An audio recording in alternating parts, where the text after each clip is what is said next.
है, इस नज़म में शायर जो है एक नन्ही मुन्नी सी पुजारी की जो है वो सिफत के बारे में बयान किया गया है और उसमें यह बताया गया है कि उसकी माँ जो है उसे मंदिर लेकर आती है और उसका दिल जो है कहाँ लगा हुआ है, गुड़िया के घर में लगा हुआ है।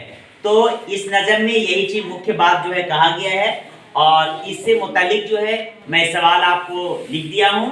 अब ये सवाल को मैं पढ़ता हूँ और आप लोग इसका जवाब बनाकर दिखाओगे। ठीक है, सवाल नंबर 1 में है, ध्यान से सुनोगे। सवाल नंबर 1 में है, इस नज़म में नन्ही पुजारी किसे कहा गया है? बताइए जवाब। हाँ, इस नज़म में नन्ही पुजारी किसको कहा गया है? सही जवाब है। सवाल नंबर 2, शायर ने आंखों में नींद भरी होने की क्या वजह बयान की है?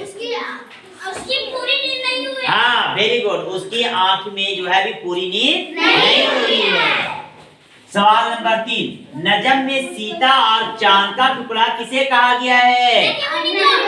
बहुत अच्छा, नन्ही मुन्नी को। सवाल नंबर 4, शायर ने नन्ही पुजारी के बारे में क्या क्या बातें बताई है? पतली बाहें पतली गर्दन। Very good. सवाल नंबर 5, माँ पढ़कर चुटकी लेती है, इसका क्या मतलब है? बहुत अच्छा अंजर, माँ क्या करती? चुपके हंस देती है। नन्ही पुजारी का मन कहाँ है? बहुत अच्छा, आप लोग सही जवाब दिए बच्चों। तो समझ में आ गई सभी को? अब आप लोग जो है कॉपी में इस सवाल को नोट कीजिए और उसका साफ साफ जवाब इसको लिख कर दिखाइए। ठीक है, शुक्रिया।